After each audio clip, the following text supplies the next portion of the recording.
So Dave, why don't you tell us a little bit about Prema Arms? Prema Arms is a firearms manufacturing and development company founded in 2012. We do all our own in-house development, manufacturing, and testing. We specialize in precision billet ARs right now, looking to expand our product lines into new proprietary weapon systems, hoping to advance the tactical industry. The PAE AR-15s were designed to be compatible with all standard AR-15 M4 components for interchangeability and customization, but we took the platform and worked to redesign it for the avid shooter who's looking to train.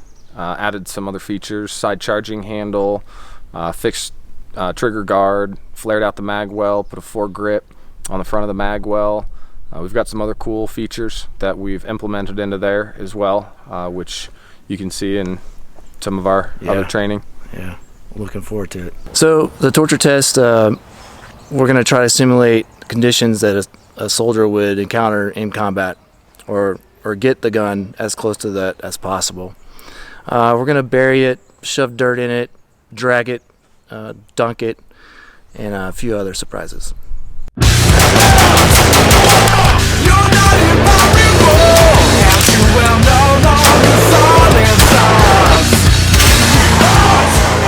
We're going to be doing a 5-round grouping test. We're using 77 grain Black Hills ammunition. This is the PAE skeletonized upper 16-inch barrel from Bear Creek, 1-in-7 twist, and full contour lower.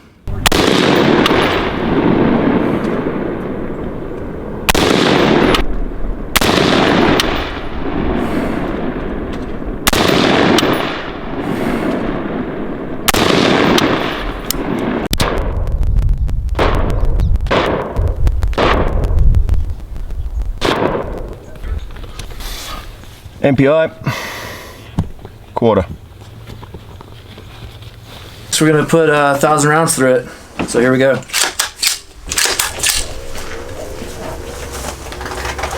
All right, 1,000 rounds.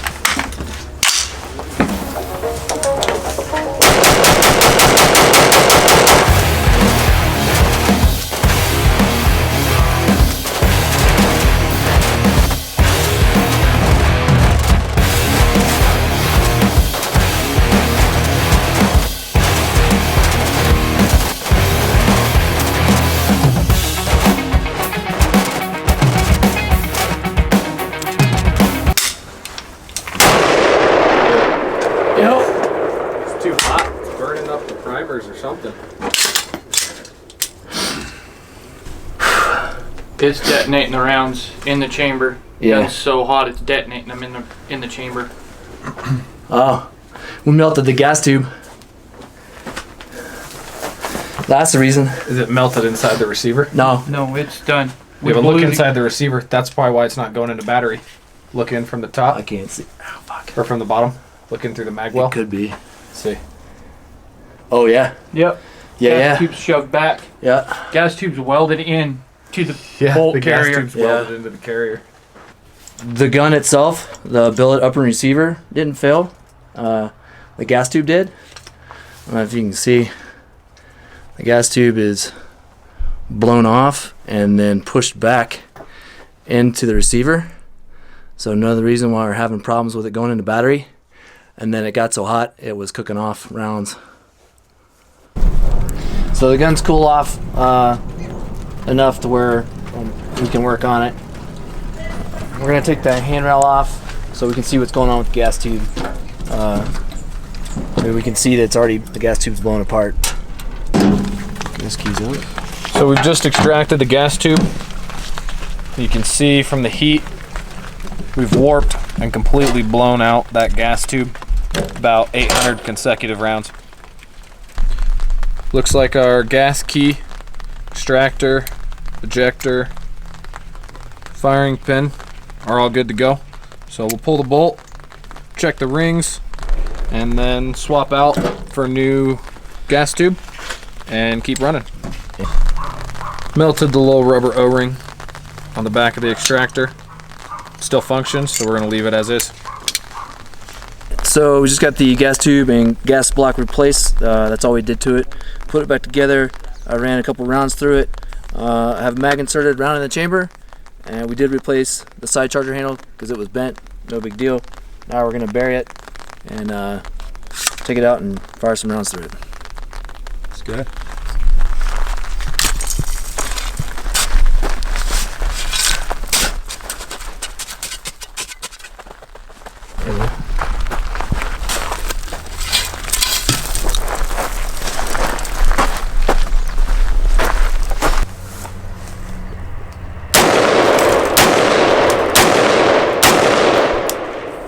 Nice.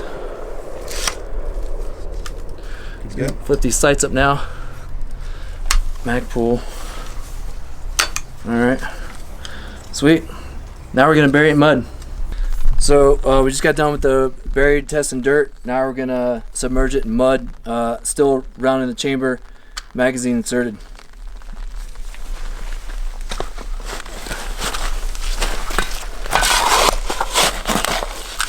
Yeah.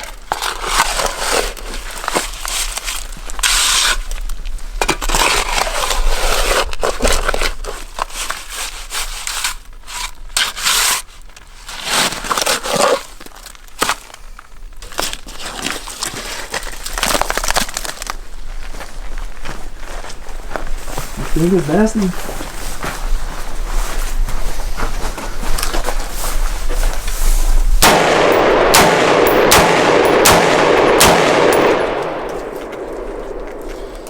Good to hook. Show us the gun.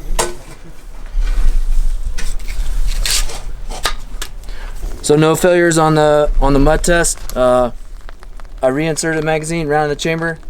I'm gonna dunk it, wash it off. For safety purposes, I'm gonna bleed the water if there is any in the chamber before I fire it. Just wash it off. You know. All right.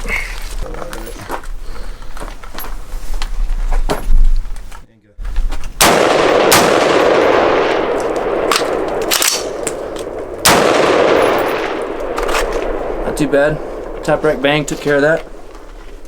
We're gonna do the shrapnel test. We're gonna shoot the gun with 12 gauge double-aught buck, high velocity.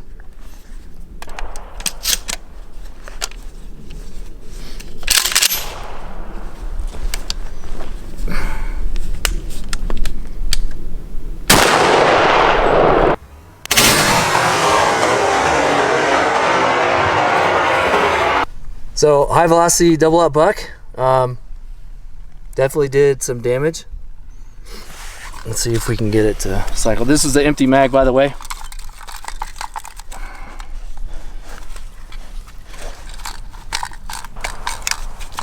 So can't get the mag out. It's bonded with the metal there. So we just pulled some shot out. They got stopped by the bolt. The bolt carrier grip actually stopped it. We got some penetration up here. We're gonna see if we can get this out of the way, get the charging handle to work. So the only place that actually went through the gun is at the mag well. Flip it over. Didn't go through the other side. It came out the other side of the mag well. Got some penetration here. You can see some bulging where the shot went through, but it stopped it.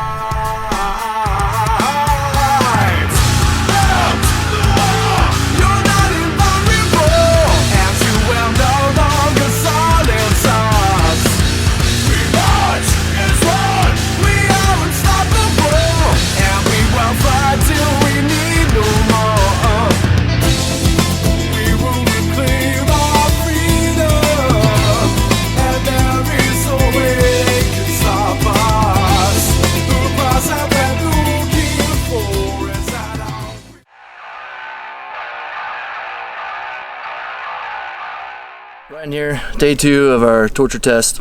As you can see, the weapon took a pretty hard hit. Yesterday we shot it with steel double-aught buck.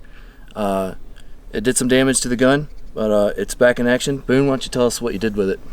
Well, so after we shot it with the steel double-aught buck, we took it back to the shop, had to clean out some of the metal on the inside where the double-aught buck had pushed through and stretched it in and was keeping a magazine from inserting into the mag well. We also had to clean up a little bit up here where it had just pushed through where it punctured, but the only part that we had to replace was the top charging handle. Bolt, carrier, gas key, everything else is intact. Trigger control group, no other modifications were made to the weapon. Sounds good. Let's run it.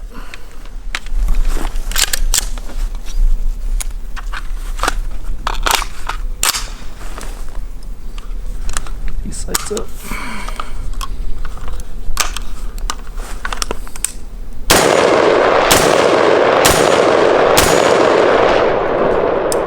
We took out the nickel boron bolt carrier group, and we replaced it with your standard military bolt carrier group and bolt. So we're going to run it with 3 different mags, PMag, Gen 2, Gen 3, and your regular magazine, military magazine. Let's do it. And we're firing 2 different rounds. We've got 223 and 5.56 military green tip.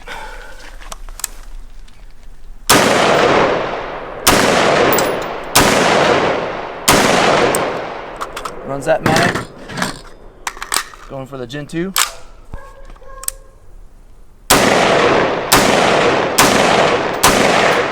Ran that real good. Military mag.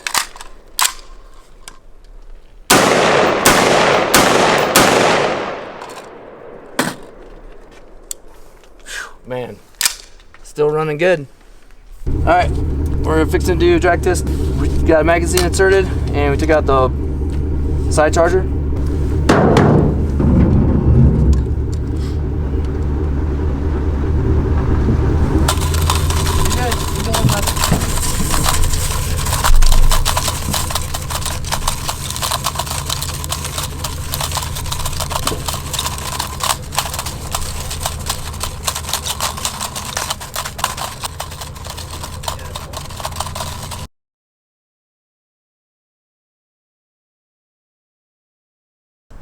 The Magpul Imbus rear sight didn't make it.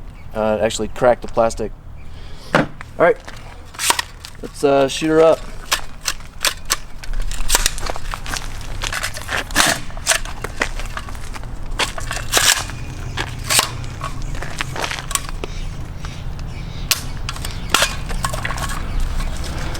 Just a bunch of crap in there.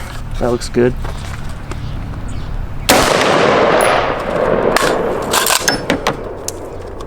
Cycle it a few times, everything looks good. Let's try it now.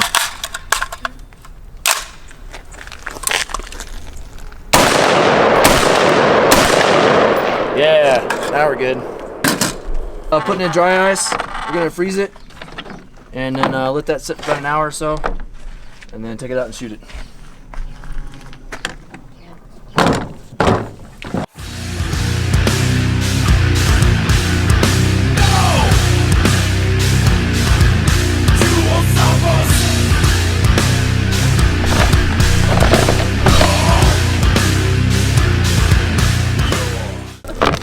So it's been in there about 45 minutes to an hour. It looks pretty cold.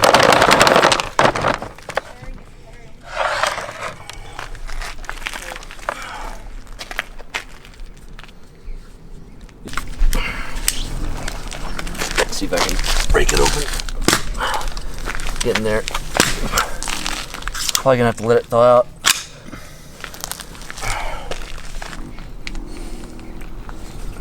Well, I can probably get it round chambered in there. What do you guys think? You wanna do it? Alright, there we go.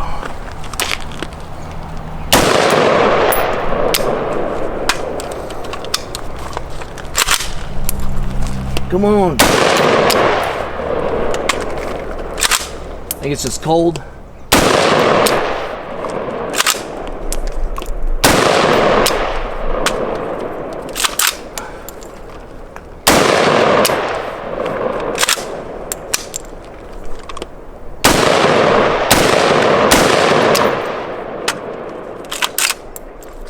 Still a little cold.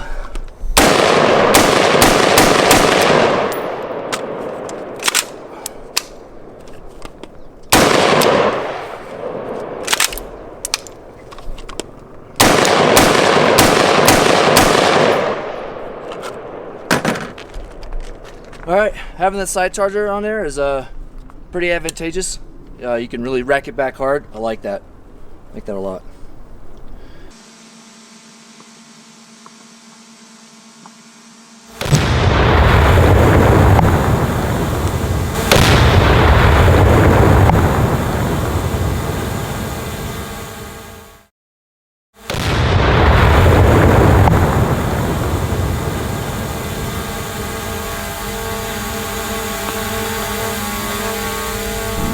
So we just exploded some tannerite underneath the gun. Didn't really do a whole lot except throw a bunch of dirt into it. Cycled it a few times, got the dirt out. We'll load it up.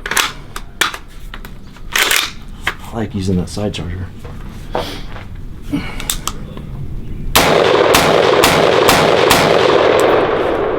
Runs pretty good. Last and final test is to test the accuracy and grouping of the weapon after everything we put it through. So we're gonna do 5 rounds using the same ammunition we did in the first test, Black Hills ammunition, 77 grain at 50 meters.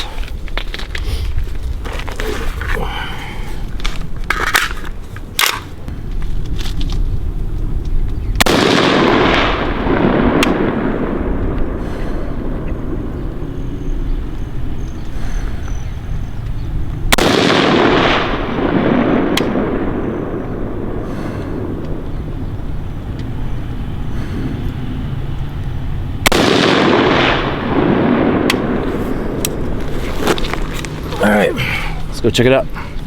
So we just shot our last accuracy or grouping test. This was our initial one. I never zeroed the optic to the gun simply to save time. We're concerned with how the weapon groups. So this was the yesterday's first grouping, shooter error obviously, and then today we just shot this group here within the inch square at 50 meters. So I'd say probably with a 10 power scope at 100 meters, it's holding minute of angle. So we came out to put one of these rifles through some realistic situations, but taken to the extreme to see at what point we could make it fail. Yep. And still running. Yeah, we definitely found the point at which it wouldn't run anymore, and that was after the still shot. But we started off with a grouping, 5-hour grouping. It grouped. Then we took it right into the 1,000 round test. Melted the gas tube, fixed that. And we buried it, caked it with mud, submerged it in water, shot it some more. Did great through all that. Then we drug it a couple 100 meters. You know, little hang up there, but cycled it a few times, ran great. Then we froze it. We shot it with steel shot double out buck, which after that, like we said before, it needed a little bit of tweaking. But none of the parts, the only part we changed on it after that was the charging handle. So overall, gas tube, gas block, and charging handle were the only things that got replaced on it. Then we blew it up with tannerite. Froze it. Yep. And then grouped it again and it's still holding a minute. Yeah. So, yeah. All in all, I'd say it was a successful test. Oh yeah. The design on the skeletonized upper receiver, which is positioned to help shed debris off of the bolt and carrier. Yep. Definitely did its job. Helped pull everything out once it was packed in there, and yep. Easy to clear, never needed a full disassembly. Yep. I'm impressed with the gun, and I'm happy to be a part of Prema Arms now. So fantastic. Yeah, awesome. Yeah. Go frick yourself, Rex. Please Next. tell me you got that.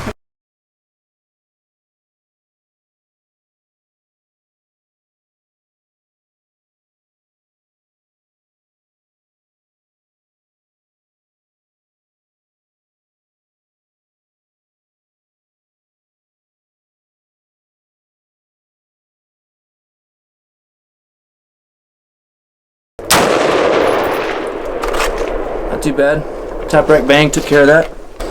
Good to hook. Why won't it charge my gun?